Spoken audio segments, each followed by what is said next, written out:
The flames licked at Katherine Miller's skirts as she frantically searched the burning homestead for her father, the acrid smoke filling her lungs with each desperate breath. It was July 1875 in the unforgiving plains of Wyoming Territory, and everything she had ever known was disappearing into the night sky in plumes of angry orange and red. Bah! "Where are you?" she screamed, her voice barely audible over the roar of the inferno that had once been their modest home. The drought that summer had turned everything to tinder, and the fire had spread with frightening speed after the oil lamp had toppled. The heat was unbearable now, the roof beams groaning as they weakened above her. Katherine stumbled, her vision blurring from tears and smoke. 22 years of life in this house, and now it was all ending. She had to find her father. A thunderous crack split the air as a section of the ceiling gave way, blocking her path to her father's bedroom. The flames surged higher, and Katherine knew with a sinking heart that she had to get out or perish alongside everything else she loved. As she turned toward what had once been the front door, her legs buckled beneath her. The smoke was too thick, the heat too intense. Her consciousness began to fade, the edges of her vision darkening despite the brightness of the flames. Through the haze, she thought she heard hoofbeats, but that couldn't be right. Their nearest neighbor was miles away. Then, impossibly, strong arms were lifting her, carrying her away from the heat and into the cool night air. "I've got you, miss. Hold on," a deep voice commanded, and Katherine felt herself being placed on something solid, the ground. She realized dimly before her rescuer disappeared back into the inferno that had been her home. Minutes that felt like hours passed before the man emerged again, this time supporting a limping, coughing figure. Her father. Bah! Katherine tried to call out, but her voice was a rasp, her throat raw from the smoke. The stranger eased her father down beside her, then quickly returned to his horse. He brought back a canteen and helped her take small sips of water. In the flickering light of the still-burning house, Katherine got her first clear look at the man who had saved them. He was tall and broad-shouldered, with a weathered face that spoke of years under the harsh western sun. A cowboy's hat sat low on his brow, and beneath it, eyes the color of a summer storm regarded her with concern. "Name's Caleb Warren," he said, his voice as rough as the stubble that lined his jaw. "I was riding by and saw the flames. Your pa's hurt, but he'll live. The house, though." He didn't need to finish the sentence. They all knew there would be nothing left by morning. Katherine's father, Henry Miller, coughed violently, clutching his side where burns marked his nightshirt. "Thank you, son," he managed between coughs. "You saved my Katie. God bless you for that." Caleb nodded solemnly. "We need to get you both to a doctor. My ranch is closest, about 5 miles east. Can you ride, sir?" Henry shook his head weakly. "Don't think so." "I'll ride," Katherine said, finding her voice at last. "Pa can ride with you." Caleb assessed her with those storm-gray eyes. "You sure, miss? You took in a lot of smoke." Katherine straightened her back, despite the pain in her lungs. "I'm sure." Within minutes, they had arranged themselves, Henry riding double with Caleb on his sturdy bay gelding, and Katherine mounted on Caleb's pack horse, a gentle mare that seemed to understand the gravity of the situation. As they rode away from the burning homestead, Katherine couldn't bear to look back at the only home she had ever known. Everything was gone: the family Bible, her mother's jewelry, the quilts they had sewn together before her mother had succumbed to pneumonia 3 winters past. All of it consumed by fire, leaving nothing but memories and ash. The ride to Caleb's ranch was painful and slow. Katherine's lungs burned with each breath, and her father's labored breathing worried her immensely. The night was dark, with only stars and a sliver of moon to light their way, but Caleb navigated the terrain with the confidence of a man who knew this land intimately. Finally, a cluster of buildings appeared on the horizon, the silhouette of a modest ranch house, a barn, and several outbuildings. As they drew closer, a dog began to bark, alerting the household to their arrival. A young man, no more than 17, burst from the door of the ranch house, rifle in hand. "Who goes there?" he called. "It's me, Caleb," their rescuer replied. "Wake Mrs. Pearsall. We've got injured folks." The boy disappeared back into the house, and by the time they reached the yard, a stout woman in a hastily donned wrapper was waiting on the porch, a lantern held high. "Good heavens, Caleb Warren, what have you brought me now?" she exclaimed, but her tone was one of concern rather than reproach. "Fire victims, Mrs. Pearsall. This is Mr. Miller and his daughter. They need tending." The housekeeper for that was clearly her role sprang into action, with efficiency born of experience. "Bring them inside. Daniel, fetch water and clean linens. I'll prepare the guest rooms." Katherine found herself guided into a warm, clean house that smelled of pine soap and baking bread. Her father was carried to one room, while she was led to another. Mrs. Pearsall helped her remove her smoke-damaged dress and wash the soot from her face and hands. "You rest now, Miss Miller," the woman said kindly. "I'll tend to your father. Mr. Warren has already ridden for the doctor in town." Katherine wanted to protest, to insist on seeing her father, but exhaustion overtook her. As soon as her head touched the pillow, she fell into a deep, dreamless sleep. Morning came with the gentle sound of birds and the distant lowing of cattle. For a moment, Katherine was disoriented, the unfamiliar room confusing her. Then the memories of the previous night came flooding back: the fire, the rescue, the ride to this place. She sat up abruptly, wincing at the pain in her chest.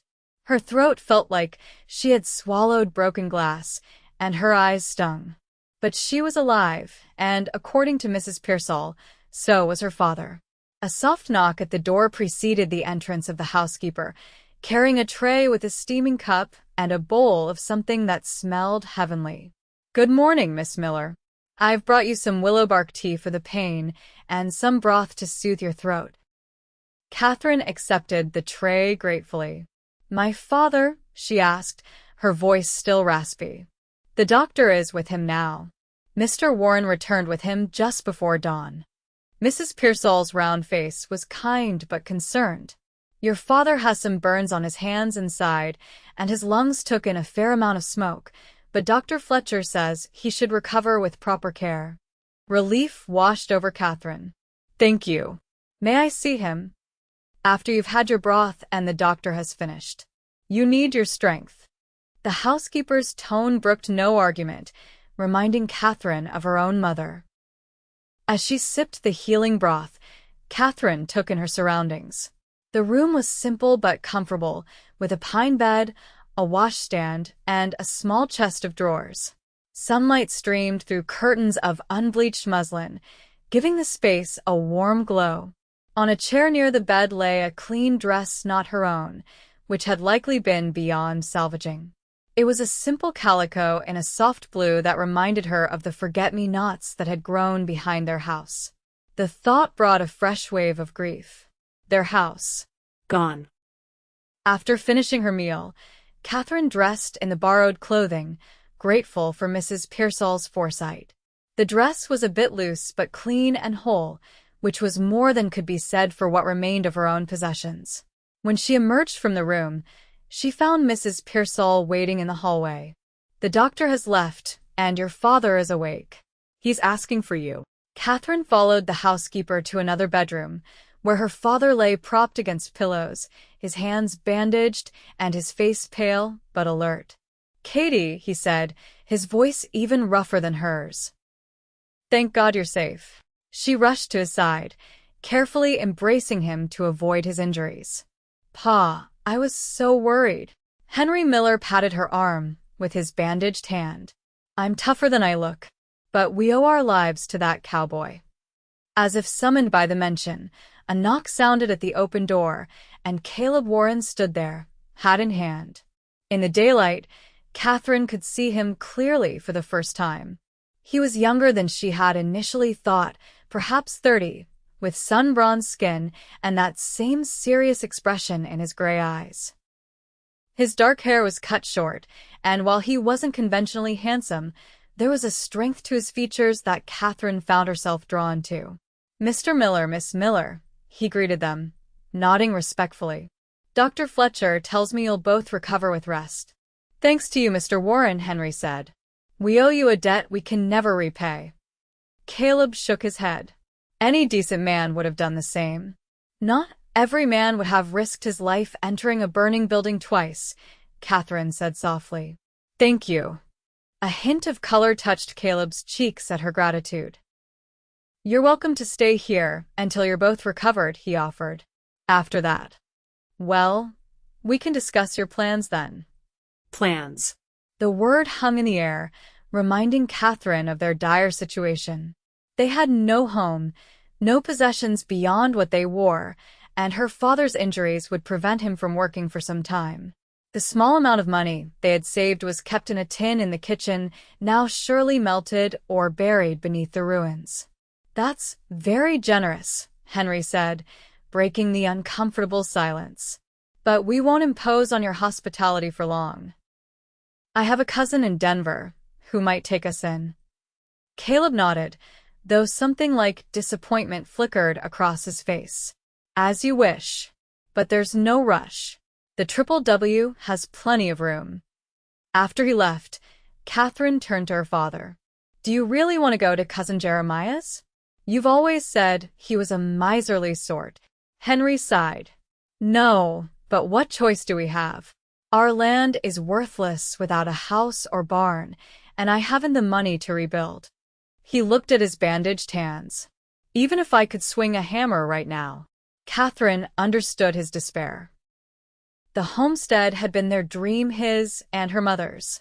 They had worked that land for 15 years, turning it from wild prairie to a productive farm. Now it was all gone, and with it, the last physical connection to her mother. "We'll figure something out, Pa," she said with more confidence than she felt. "We always do." The next few days passed in a blur of recovery and adjustment. Dr. Fletcher returned to check on them, pronouncing Henry's burns healing well but cautioning that full recovery would take weeks. Katherine's lungs improved daily, though she still woke coughing in the night. During this time, Katherine learned more about their host and his ranch. The W, named for the Warren family's 3 generations of Williamses, was modest by Wyoming standards, but well-run and prosperous enough. Caleb had inherited it 5 years earlier when his father died, and he lived there with Mrs. Pearsall, who had been housekeeper since Caleb was a boy, and Daniel, the young ranch hand who had greeted them that first night. There were 3 other hands who lived in the bunkhouse, weather-beaten men who nodded respectfully to Katherine when their paths crossed but kept their distance, as was proper. The ranch raised beef cattle primarily, with a small herd of horses that Caleb bred and trained himself. On the 4th day of their stay, Katherine ventured outside for the first time, drawn by the fresh air and sunshine. She found a bench near the kitchen garden and sat watching the activities of the ranch men moving between barn and corral, the distant figures of riders checking the herds, Mrs. Pearsall hanging laundry on the line. It was a peaceful scene, so different from their own small farm but comforting in its orderliness. Everything had a purpose, everyone a role.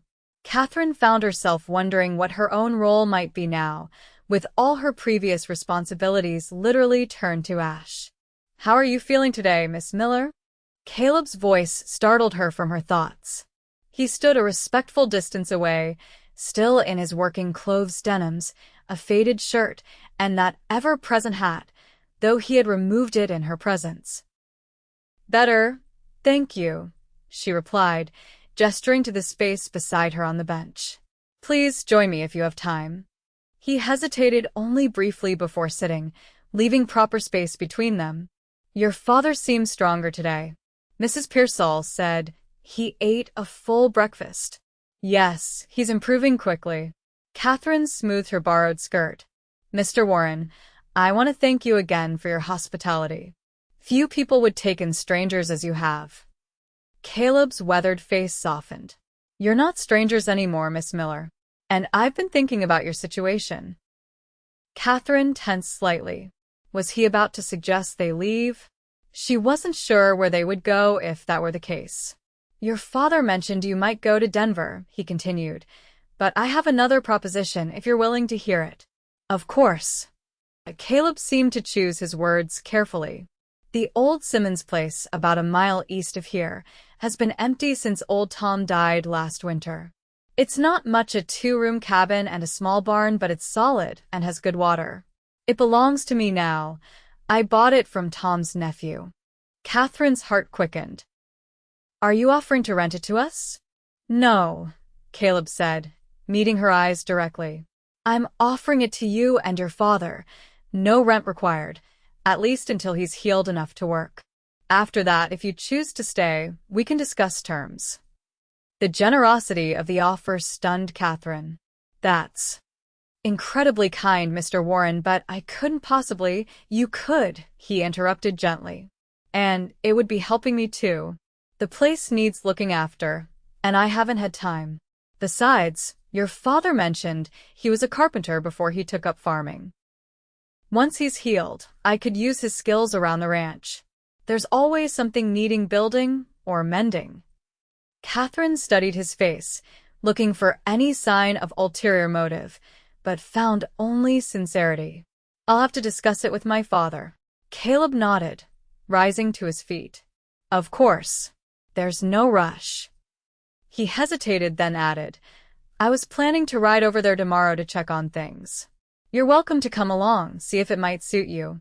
I'd like that, Katherine replied, surprised by how much she meant it. That evening, she discussed Caleb's offer with her father. Henry was initially reluctant, his pride stinging at the thought of accepting charity, but Katherine pointed out the practical aspects. It's not forever, Pa, just until we decide what to do next. And you could work for him once you're healed, so it wouldn't be charity. Henry sighed, looking at his bandaged hands. I suppose beggars can't be choosers. And I'd rather be beholden to a good man like Warren than to Jeremiah, who'd never let us forget it. So it was decided. The next morning, after breakfast, Katherine found herself riding beside Caleb on the gentle mare she had ridden that first night. Her name, she had learned, was Daisy, and she was as docile as her name suggested, perfect for a woman who had rarely ridden anything more spirited than their old plow horse. The day was clear and warm, the vast Wyoming skies stretching endlessly above them. As they rode, Caleb pointed out landmarks and boundaries, giving Katherine a sense of the land that was now their temporary home. That ridge marks the northern edge of my property, he explained, pointing to a distant line of hills. Good grazing up there in summer, but we bring the herds down to the sheltered valleys before the snow flies. Katherine listened with interest, finding herself drawn to the quiet passion in his voice when he spoke of the land. It reminded her of her father's love for their farm, though Caleb's connection seemed even deeper, generations of his family having worked this same earth. After about 20 minutes of riding, a small cabin came into view, nestled against a stand of cottonwood trees. A creek ran nearby, its banks green with summer growth, and behind the cabin stood a small barn and corral. The Simmons place, Caleb announced, slowing his horse. Not as big as your homestead was, I reckon, but solid built.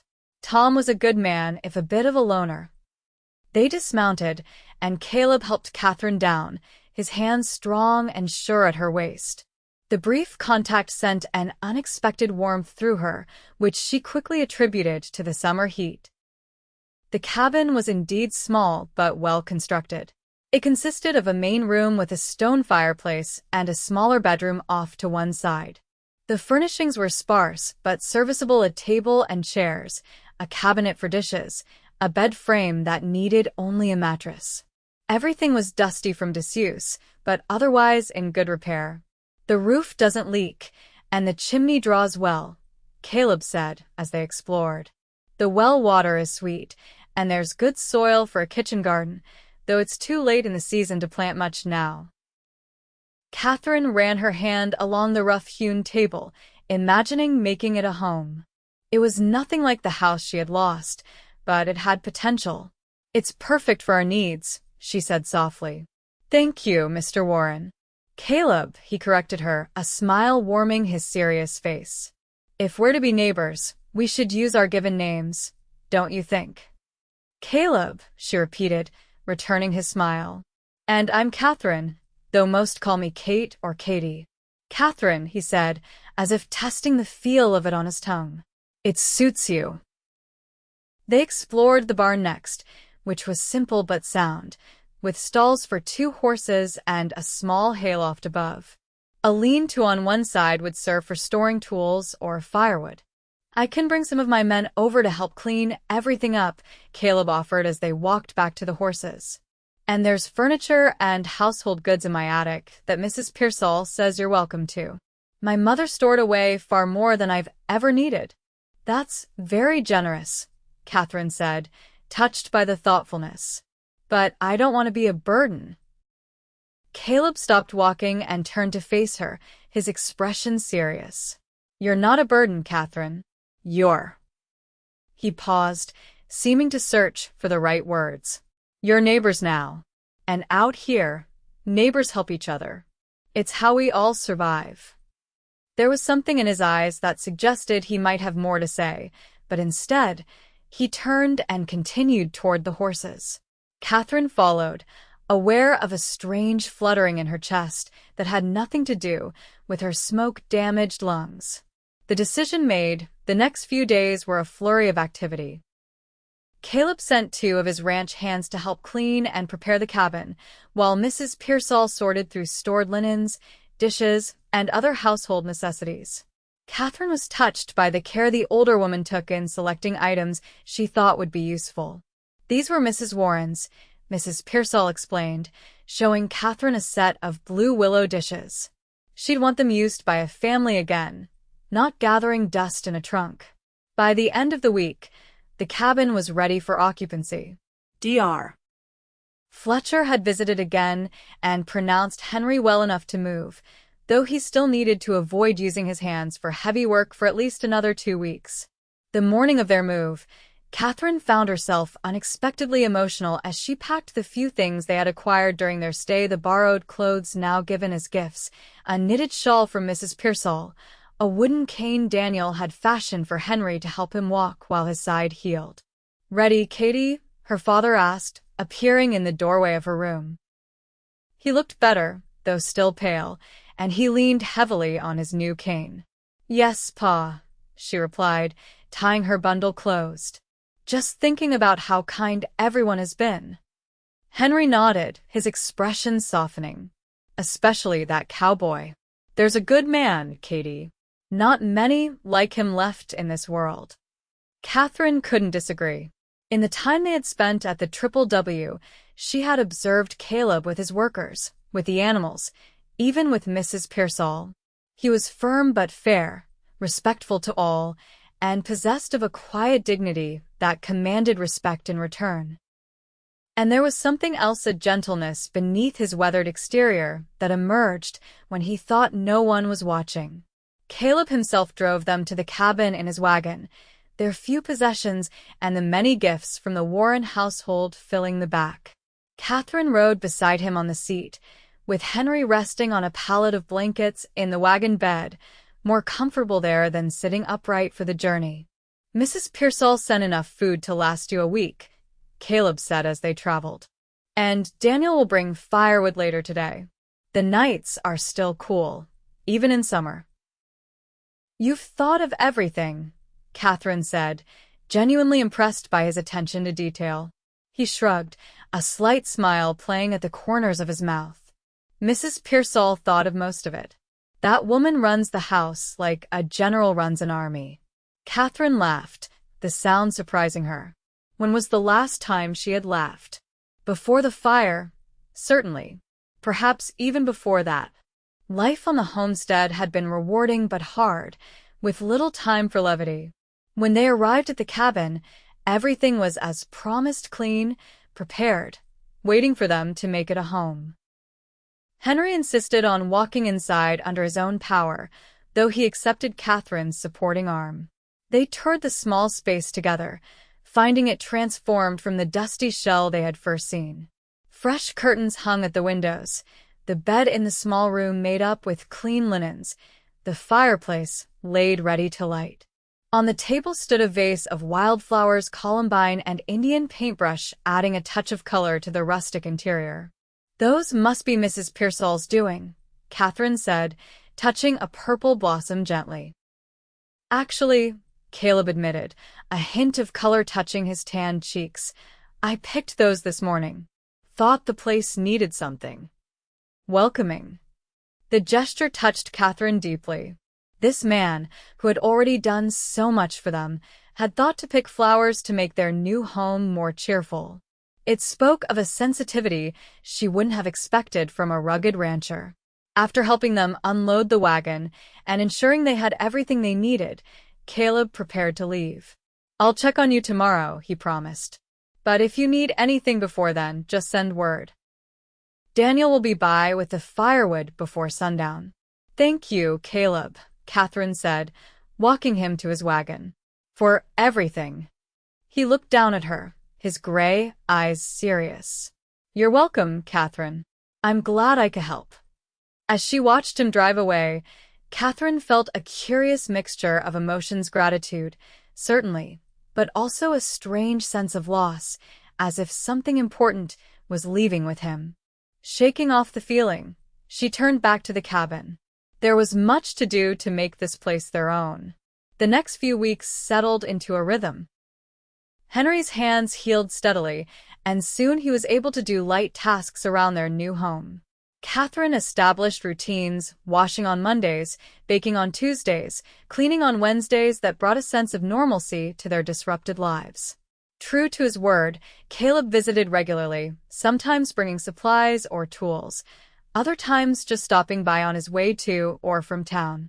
His visits quickly became the highlight of Katherine's days, though she was careful not to show it too obviously. One afternoon in late August, Caleb arrived with a surprise: in the back of his wagon, a milk cow, placidly chewing her cud as she endured the journey. "This is Bessie," he announced as Katherine came out to greet him. "She's a gentle old girl, easy to milk, and still gives a good 2 gallons a day." Katherine stared in astonishment. "A cow? But Caleb, we can't possibly—" "You can," he interrupted, jumping down from the wagon.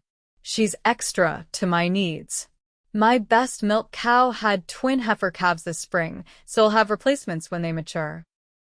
Bessie deserves a good home for her remaining years, and you and your father need milk." There was no arguing with his practical logic, though Katherine suspected there was more to the gift than practicality. She had noticed a change in Caleb over the past weeks: a softening when he looked at her, a tendency to linger longer during his visits, to find reasons to return sooner than necessary.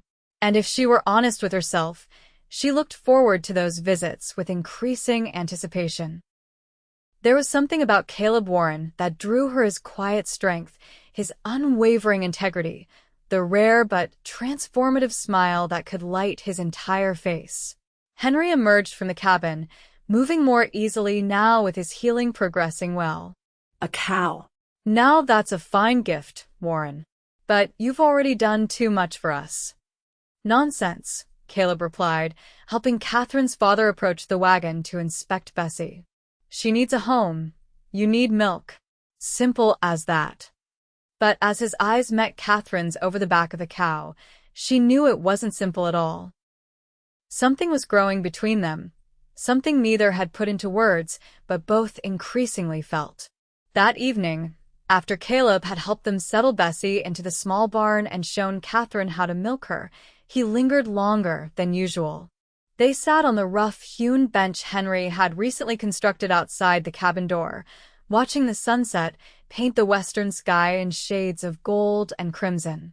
"Your father's skill with wood is impressive," Caleb remarked, running his hand along the smooth surface of the bench. "This is fine craftsmanship. He was a furniture maker back in Ohio, before my mother's health required a drier climate," Katherine explained. He's happiest when he has wood and tools in his hands. I've been thinking, Caleb said after a moment, that I could use his skills at the ranch.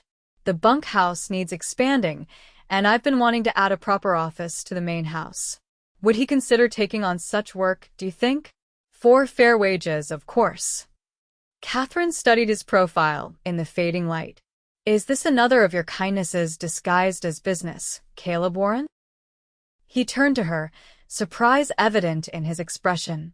No, Katherine. It's genuine need meeting genuine skill. Your father is a craftsman, and I need craftsmanship. The fact that it would provide income for your family is a benefit to us both. She believed him. In the time she had known him, Caleb had proven himself incapable of deception. I think he would welcome the work, she said softly. He needs to feel useful again. They sat in companionable silence as the first stars appeared in the darkening sky. Finally, Caleb spoke again, his voice lower, more hesitant than she had ever heard it. Katherine, there's a social at the church in town this Saturday. Supper, some music, dancing. Would you and your father consider attending? As my guests. The invitation surprised her, though perhaps it shouldn't have. They had been living as virtual hermits since the fire, seeing no one but Caleb, his ranch hands, and occasionally Dr. Fletcher, when he stopped by to check Henry's progress. I don't know, she hedged, suddenly self-conscious. I have nothing suitable to wear to a social. Caleb's expression fell slightly, and Katherine immediately regretted her words. But I'm sure we could manage something, she added quickly. Pa has been saying we should make an effort to meet our neighbors.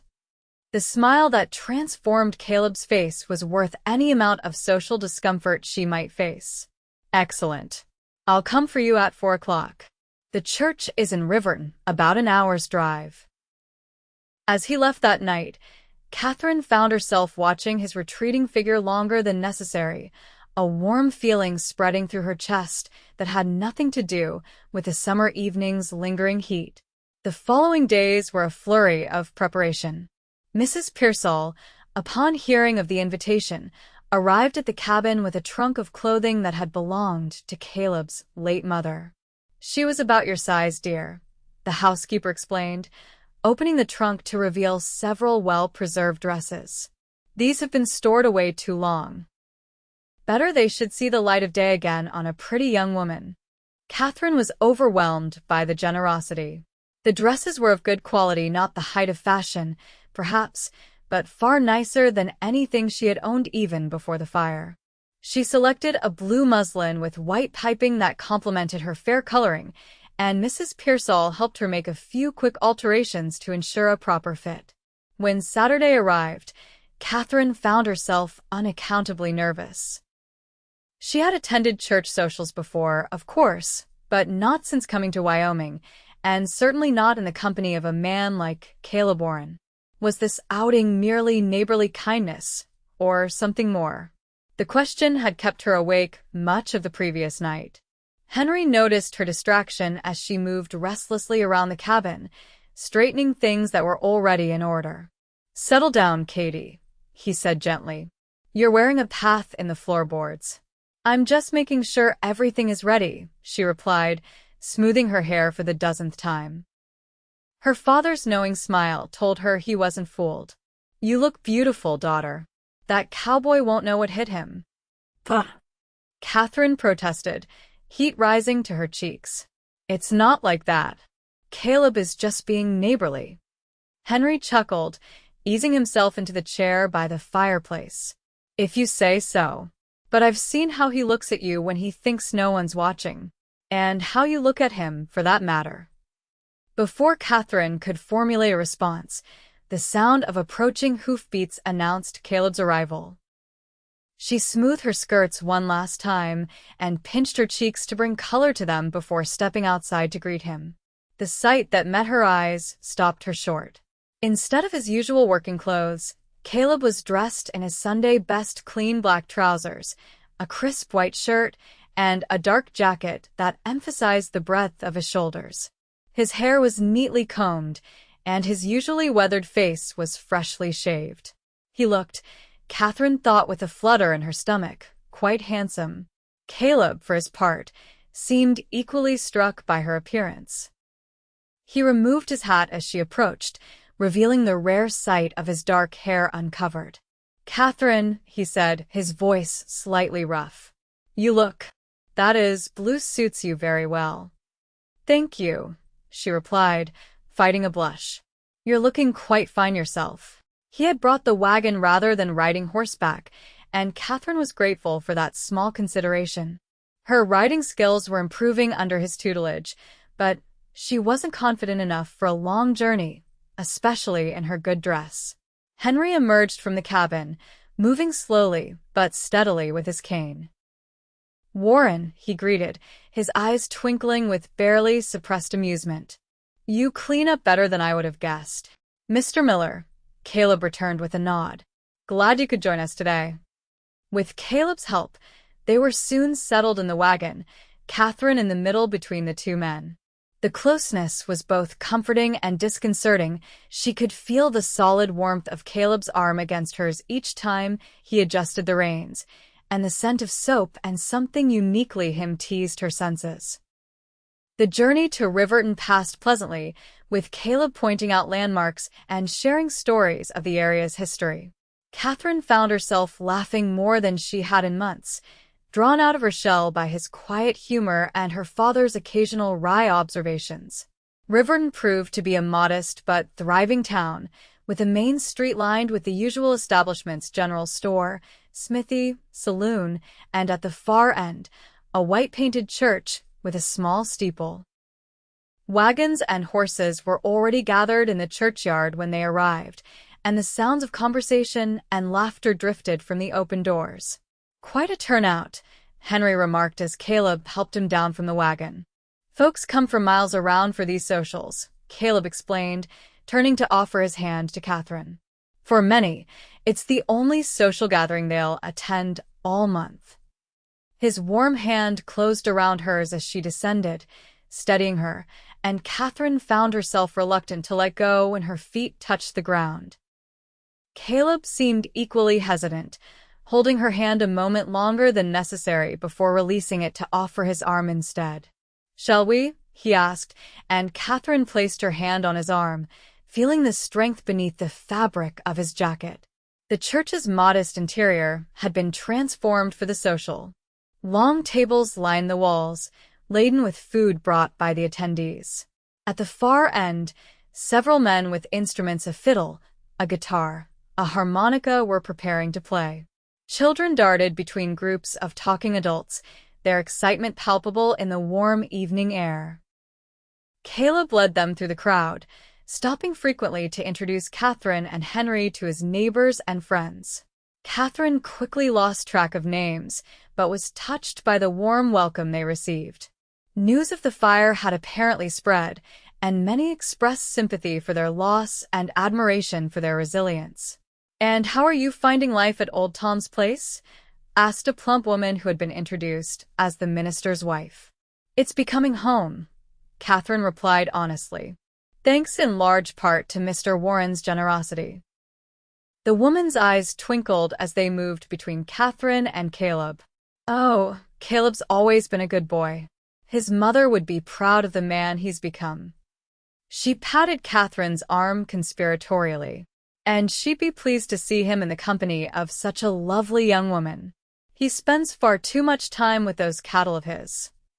Katherine felt heat rise to her cheeks as Caleb cleared his throat uncomfortably. "Mrs. Davis always thinks everyone needs matching up," he said with an awkward laugh. "Don't mind her." But Katherine couldn't help noticing that he didn't contradict the older woman's implication, and the thought sent a not unpleasant flutter through her chest. The evening progressed delightfully. The food was plentiful and delicious, the company welcoming, and when the musicians began to play in earnest, Caleb turned to Katherine with an unexpectedly shy expression. "Would you do me the honor of a dance, Miss Miller?" he asked formally, extending his hand. Katherine hesitated only briefly. "I'd be delighted, Mr. Warren," she replied, placing her hand in his. He led her to the cleared space that served as a dance floor, where several couples were already moving to the lively tune. Katherine hadn't danced in years, not since before her mother's illness had consumed their lives, but found that her body remembered the steps easily enough, especially with Caleb's steady guidance. "You dance well," she remarked, surprised by the cowboy's grace. A smile touched his lips. "My mother insisted I learn. Said no son of hers would stumble around a dance floor like a newborn calf." The image made Katherine laugh, and Caleb's smile widened in response. "I like the sound of your laughter," he said softly, so only she could hear. "It reminds me of spring water over stones." The unexpected poetry from this usually taciturn man touched Katherine deeply. "Thank you," she murmured, suddenly aware of how close they were, his hand warm and steady at her waist, hers resting on his shoulder. They danced several more times that evening, interspersed with conversations with various townspeople and checking on Henry, who seemed content to observe from a comfortable chair, engaged in what appeared to be a serious discussion about carpentry with the minister and another older gentleman. As the evening drew to a close, Katherine found herself outside on the church steps, taking in the cool night air after the warmth of the crowded interior. Stars blanketed the vast Wyoming sky, more than she had ever seen in her native Ohio. "Beautiful, isn't it?" Caleb's voice came from behind her, and she turned to find him watching her, not the stars. "Yes," she agreed, uncertain whether they were speaking of the same thing. "I never tire of this sky." He moved to stand beside her, his shoulder nearly touching hers. "Katherine," he began, then paused, seeming to gather his thoughts. "I've enjoyed your company very much tonight." "As I've enjoyed yours," she replied honestly. Caleb turned slightly to face her, his expression serious in the dim light spilling from the church windows. "I find myself. That is, I wonder if you might consider." He stopped, frustrated by his own awkwardness. "What I mean to say is, I'd like to call on you. Properly." The simple declaration sent Katherine's heart racing. "To call on me?" she repeated, wanting to be certain she understood his meaning. "Yes." His voice was steadier now, more confident. "With your father's permission, of course. I'm not a man for fancy words, Katherine, but I find myself thinking about you when we're apart. I'd like the chance to see if there might be something more between us." Katherine studied his face in the soft light, seeing the sincerity in his gray eyes, the nervous set of his mouth. This man had saved her life, given her and her father shelter, helped them begin again when all seemed lost. But it wasn't gratitude that made her heart quicken at his words, it was the realization that she, too, thought of him when they were apart, looked forward to his visits with an eagerness that went beyond friendship. "I think," she said carefully, "that I would like that very much, Caleb." The smile that transformed his face was like sunrise breaking over the mountains. "You would?" Katherine nodded, returning his smile. "Yes. Though I should warn you, my father is likely to be insufferably smug about it. He's been hinting for weeks that you had intentions beyond neighborliness." Caleb chuckled, the sound warm in the cool evening air. "Your father is an observant man. I've had intentions, as you put it, since the moment I saw you sitting on Mrs. Pearsall's bench, watching my ranch with those thoughtful eyes of yours." Before Katherine could respond, the church door opened behind them, and Henry emerged, leaning on his cane. "There you two are," he said, his tone innocent though his eyes gleamed knowingly. "I was beginning to think you'd wandered off." "Just getting some air, Pa," Katherine replied, hoping the darkness hid the flush she could feel warming her cheeks. "Well, it's getting late, and these old bones need rest," Henry announced. "Caleb, are you ready to head back, or should I find another ride for my daughter and me?" The teasing question made Caleb straighten, suddenly formal again. "No, sir." "That is, yes, I'm ready whenever you are." As they made their way to the wagon, Henry deliberately fell behind, forcing Katherine and Caleb to walk ahead together. Caleb offered his arm, and when Katherine took it, His free hand came up to cover hers briefly, a gesture so tender it nearly brought tears to her eyes. The ride home was quiet but comfortable, the silence filled with unspoken possibilities. When they reached the cabin, Caleb helped Henry down first, then turned to Katherine. "May I call on you tomorrow?" he asked softly as he lifted her from the wagon. "Yes," she replied, equally soft. "I'd like that." In the moonlight, his smile was gentle. "Until tomorrow, then." After he had departed, Katherine found her father waiting for her inside, a knowing expression on his weathered face. "Well," he asked simply. "Caleb has asked permission to call on me," she admitted, unable to keep the smile from her lips. Henry nodded, satisfaction evident in his posture. "About time. I was beginning to think I'd have to drop hints with a sledgehammer." Katherine protested, though without real indignation. "You knew. Katie, my girl, I've known since the moment he carried you from that burning house." The way he looked at you then. "Well, some things a father recognizes." He patted her hand affectionately. "He's a good man, daughter. One of the best I've ever known. And he looks at you like you're the sunrise after the longest night." His poetic observation surprised her. "I care for him too, Pa," she admitted quietly. "I know you do. I've seen it growing these past weeks." Henry's expression turned serious. "Your mother would approve, you know. She always said you needed someone solid, someone true." The mention of her mother brought a lump to Katherine's throat. "I wish she could have met him." "She would have liked him," Henry assured her. "Now, off to bed with you. Something tells me tomorrow will be an important day."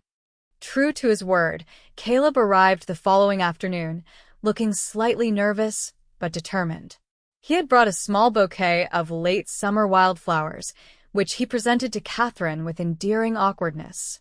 "They're beautiful," she said, genuinely touched by the gesture. "Let me put them in water." While she arranged the flowers in a jar, Caleb spoke with Henry, their voices a low murmur from the main room. When she returned, both men looked up, and something in their expressions told her they had been discussing matters of importance her, most likely. "I thought we might walk down by the creek," Caleb suggested. "If your father doesn't mind." Henry waved them off with a smile. "Go on. I've got that piece of furniture to finish for Mrs. Pearsall anyway." The afternoon was warm but pleasant, with a gentle breeze stirring the cottonwood leaves as Katherine and Caleb walked side by side toward the creek that ran behind the cabin.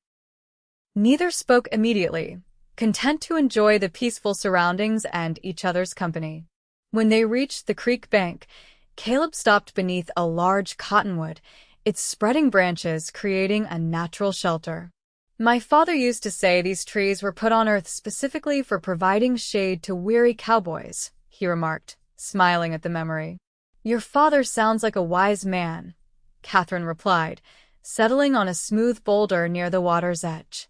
Caleb nodded, his expression softening. He was. "Taught me everything I know about ranching, about being a man." "He would have liked you, Katherine. Tell me about him," she invited, genuinely curious about the family that had shaped this man she was coming to care for so deeply. Caleb sat beside her, closer than propriety might strictly allow, but not so close as to be improper. For the next hour, he shared stories of his childhood on the ranch, of his father's strength and wisdom, his mother's gentleness and determination. Katherine, in turn, told him about her own parents, about growing up in Ohio and the journey west when she was 16, seeking a climate that might ease her mother's failing health. She improved for a while, Katherine said, her eyes on the flowing water. Those first few years in Wyoming, she seemed stronger. But then the winter of '71 was so harsh, and she never really recovered. Caleb's hand found hers, his calloused fingers warm against her skin. "I'm sorry," he said simply. "Losing someone you love leaves a hole that never quite fills." "Yes," she agreed, grateful for his understanding. "Though in time, you learn to carry it differently." They sat in companionable silence for a while, hands still joined, watching the play of sunlight on the moving water. Finally, Caleb turned to face her, his expression serious. "Katherine, I'm not a man of many words, as you've likely noticed. But I want to be clear about my intentions." He took a deep breath. "I care for you, more than I thought possible after knowing someone such a short time. I'd like to court you properly if you're willing." The directness of his declaration, so typical of the man, warmed Katherine's heart. "I'm willing," she replied softly. "More than willing." The smile that lit his face was worth any amount of uncertainty the future might hold. "Your father has given his blessing," Caleb added. "I spoke with him before we left." "Did you now?" Katherine teased, though she wasn't surprised. Caleb was the sort of man who would do things properly. "And what did my father say?" "He said I'd better treat you right, or skilled carpenter or not, he'd still find the strength to take me to task." Caleb's eyes crinkled with amusement. "And then he said he couldn't think of a better man for his daughter, which was considerably more encouraging." Katherine laughed, the sound echoing over the water. "That sounds like Pa." As the weeks passed, Katherine and Caleb's courtship progressed steadily. True to his word, Caleb called regularly, sometimes bringing small gifts, a book from his mother's collection, honey from a local beekeeper, once even a kitten from a litter born in his barn, which quickly made itself at home in the cabin. Henry, meanwhile, had begun working at the Triple W, his skilled hands creating the furniture and cabinetry Caleb needed for his expanding ranch house. The work gave him purpose and pride, and Katherine was grateful to see her father thriving again after the devastating loss of their homestead. As autumn painted the landscape in golds and reds, Katherine found herself more content than she had been in years. The small cabin had become a true home, with touches of her personality evident in the curtains she had sewn, the dried flowers hanging from the rafters, the neatly arranged kitchen that now boasted not only the blue willow dishes, but also preserves she had put up from the bounty of their small garden and the wild berries that grew along the creek. And at the center of her happiness was Caleb, whose steady presence in her life had become as essential as breathing. They had fallen into a comfortable routine, with him joining them for Sunday dinners after church, stopping by during the week when ranch work permitted, occasionally taking Katherine for rides across his land, showing her favorite spots and sharing stories of his family's history in the territory. One crisp October evening, Caleb arrived at the cabin earlier than expected, looking uncharacteristically nervous. Katherine was alone, her father having gone to the Triple W to complete some detail on the cabinetry he was building for Caleb's office. "I hope I'm not intruding," Caleb said as she welcomed him inside. "Not at all," Katherine assured him, taking his hat and hanging it on the peg by the door, a small gesture that had become familiar, almost domestic. "Pa should be back soon. Would you like some coffee while you wait?" "Actually," Caleb said, clearing his throat, "I came to speak with you, Katherine. Alone." Something in his tone made her heart quicken. "Of course," she replied, gesturing to the table. "Please sit." But Caleb remained standing, his tall frame seeming too large for the modest cabin. "I've been doing a lot of thinking lately," he began, his gray eyes serious. "About the future. About what I want from life." Katherine waited, hardly daring to breathe. They had not spoken explicitly of marriage, though she had begun to hope that was where their courtship was leading. "When I found you that night in the fire," Caleb continued, his voice low and intense, "I had no idea how completely you would change my life. I thought I was content before with my ranch, my work. But now I know that was just existing, not truly living." He moved closer, taking her hands in his. "Katherine Miller, I love you. I think I've loved you since the moment I carried you from that burning house. You're the bravest, strongest, most beautiful woman I've ever known, and I can't imagine my life without you in it." Tears filled Katherine's eyes as Caleb lowered himself to one knee, still holding her hands. "Will you do me the honor of becoming my wife?" Of making a life with me, of turning my house into a home the way you've done with this cabin, of giving me children to fill it with laughter? Joy, pure and overwhelming, surged through Katherine. Yes, she whispered, then louder. Yes, Caleb. I love you too, and nothing would make me happier than to be your wife. Caleb's face transformed with such radiant happiness that Katherine felt her heart might burst. He rose swiftly, gathering her into his arms and lifting her off her feet in an exuberant embrace that made her laugh through her tears. When he set her down, he reached into his pocket and withdrew a small velvet pouch. This was my mother's, he explained, opening it to reveal a simple gold band set with a single pearl. My father gave it to her when they came west together, starting a new life just as we will. The ring slid perfectly onto Katherine's finger, as if it had been made for her. It's beautiful, she said softly, admiring the way the pearl gleamed in the lamplight. Not as beautiful as you, Caleb replied, lifting her hand to his lips and pressing a kiss to her fingers. Then, with a gentle deliberateness that made her breath catch, he lowered his mouth to hers for their first kiss. It was everything Katherine had imagined and more tender, yet passionate, a promise of all they would share in the years to come. When they finally parted, both a little breathless, Caleb rested his forehead against hers. I've been wanting to do that for a very long time, he admitted with a smile that crinkled the corners of his eyes. I've been wanting you too, Katherine confessed, her hands still resting on his broad shoulders. The sound of a throat clearing from the doorway startled them apart. Henry stood there, leaning on his cane, an amused expression on his weathered face. I take it congratulations are in order, he asked dryly. Katherine blushed but nodded, holding out her hand to show the ring. Pa, Caleb has asked me to marry him, and I've said yes.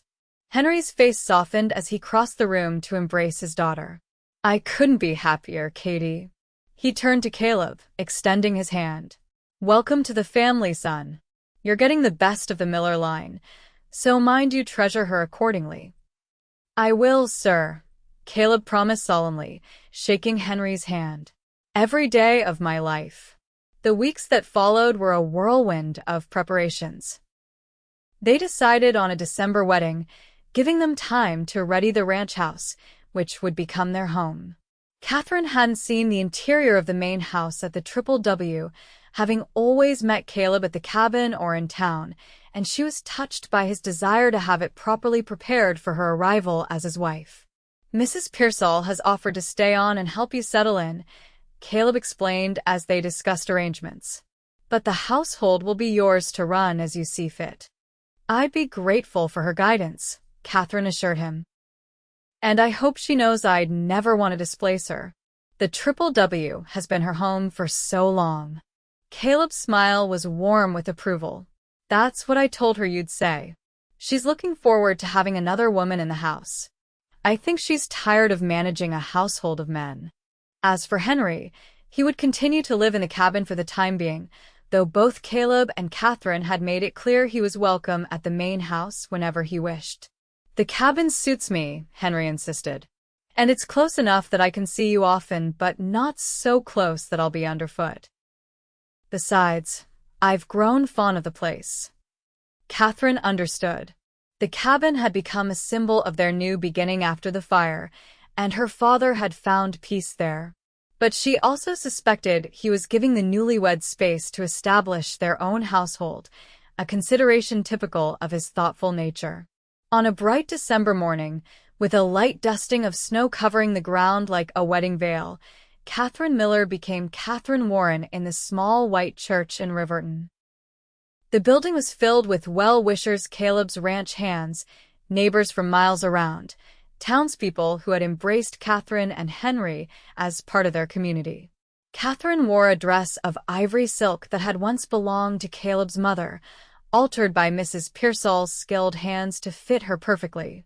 Her hair was arranged in a simple but elegant style, adorned with sprigs of evergreen and white ribbons, and she carried a bouquet of pine branches and the last dried roses from Mrs. Davis's garden. Henry, standing straight and proud despite his lingering need for the cane, gave her away with tears glistening in his eyes. "Your mother would be so proud," he whispered as he placed her hand in Caleb's. Caleb himself looked transformed in his best black suit, his face clean-shaven, his gray eyes never leaving Katherine's as they spoke their vows. When the minister pronounced them man and wife, and Caleb kissed her with gentle reverence before the assembled congregation, Katherine felt that her heart might burst with happiness. The celebration afterward was modest but joyful, with tables groaning under the weight of food contributed by every household in the community. There was music and dancing, laughter, and a few happy tears, and through it all, Caleb kept Katherine close, as if he couldn't quite believe his good fortune. As evening fell, they departed for the Triple W amid cheers and well wishes, Henry choosing to stay in town overnight with friends before returning to the cabin the next day. The ranch hands had tactfully made themselves scarce, and Mrs. Pearsall, after welcoming the bride to her new home with a warm embrace, retired to her quarters, leaving the newlyweds alone. Standing in the parlor of what was now her home, Katherine took in the changes Caleb had made to prepare for her arrival. Fresh paint brightened the walls, new curtains hung at the windows, and a comfortable settee had replaced the utilitarian furniture that had previously occupied the space. Most touching of all was the small writing desk positioned near the warmest corner, with a chair Henry had crafted specifically for her, a wedding gift from father to daughter. "Do you like it?" Caleb asked, a hint of nervousness in his voice as he watched her explore. Katherine turned to him, her heart full. "It's perfect," she said softly. All of it. The relief and joy that washed over his face made her love him even more. This strong, capable man, who commanded respect from everyone who knew him, still sought her approval, wanted her happiness above all else. "Come," he said, offering his hand. "Let me show you the rest of the house. Our house." The months that followed were the happiest of Katherine's life. Marriage to Caleb brought joy she had never imagined possible, their love deepening daily as they built their life together. The Triple W flourished under their joint care, Caleb managing the ranch operations while Katherine transformed the house into a true home, warm and welcoming to all who entered. Henry was a frequent visitor, spending Sundays and many evenings with them, though he maintained his independence at the cabin. His carpentry skills were in high demand now, not just at the Triple W, but throughout the area, as word of his craftsmanship spread. By the following summer, Katherine had news that brought fresh joy to their household. She was expecting their first child. Caleb's reaction to the announcement was everything she could have hoped for, his usual reserve dissolving into unrestrained happiness.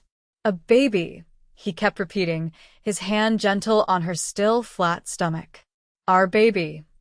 The pregnancy progressed well, with Mrs. Pearsall fussing over Katherine like a mother hen and Caleb alternating between protective concern and barely contained excitement. Henry, when told he would be a grandfather, wept unashamedly before setting to work on a cradle that would become a family heirloom. On a snowy February morning in 1877, after a night of labor attended by Mrs. Pearsall and the local midwife, Katherine gave birth to a healthy son they named William Henry Warren, honoring both Caleb's father and Katherine's. Holding their son between them, watching his tiny, perfect face as he slept, Katherine and Caleb shared a look of wonder and profound gratitude. "Did you ever imagine," Katherine asked softly, "that night when you rode past our burning homestead, that this would be the outcome?" Caleb shook his head, his fingers gently stroking their son's downy hair. "Never. I was just doing what needed doing." He looked up at her, his gray eyes full of love. "But I thank God every day that I was riding that particular trail at that particular moment." "As do I," Katherine agreed, leaning against his strong shoulder. "From the ashes of what I lost, I found so much more than I could have dreamed." Caleb pressed a kiss to her forehead. "And I found the heart of my home," he murmured. "The fire might have taken everything you had, Katherine, but what you've given me, your love, our son, this life we're building is beyond price." Outside, snow continued to fall, blanketing the land in pristine white, while inside the warmth of the Triple W Ranch house, a family that had been forged in fire embraced their future with hearts full of love and gratitude. 5 years later, the Triple W had grown into one of the most prosperous ranches in the territory. Caleb's innovative breeding programs and Katherine's shrewd management of the household accounts had expanded their operations significantly. The main house had been enlarged to accommodate their growing family. William, now 5, had been joined by 3-year-old Elizabeth Rose and infant James Caleb. Henry, still residing in the cabin though spending most days at the main house with his grandchildren, had established a thriving furniture-making business, with pieces sought after as far away as Cheyenne and Denver. The burns on his hands had long since healed into scars that he wore proudly, reminders of survival and new beginnings. On the anniversary of the fire that had brought them together, Caleb and Katherine made a tradition of riding to a particular hilltop that overlooked the vastness of their ranch, the land that had given them so much. They would bring a picnic, and as the children played nearby, they would take a moment to remember the path that had led them to each other. "Do you ever regret it?" Caleb asked on one such occasion, as they watched William teaching little Elizabeth how to make a grass whistle. "Losing your homestead? Having to start over?" Katherine considered the question seriously, as she did all things. "I regret that Paul lost so much mother's things, the home they built together. But for myself," she turned to her husband, this man who had become the center of her world, "how can I regret anything that brought me to you, to our children, to this life we've made?" Caleb drew her close, his arms as strong and sure as they had been the night he carried her from the flames. "I love you, Katherine Warren, more with each passing day." "And I love you," she replied, resting her head against his chest, listening to the steady beat of his heart. "My rescuer, my partner, my home." As the sun began its descent toward the western horizon, painting the sky in shades reminiscent of the fire that had once seemed to end everything but had instead been the beginning, Katherine thought of how life's greatest blessings often emerged from its deepest losses. From the ashes of what was, something new and beautiful had grown: a family, a legacy, a love that would endure long after they were gone. The cowboy who had saved her from the fire had indeed given her a place to begin again, but more than that, he had given her a place to belong forever.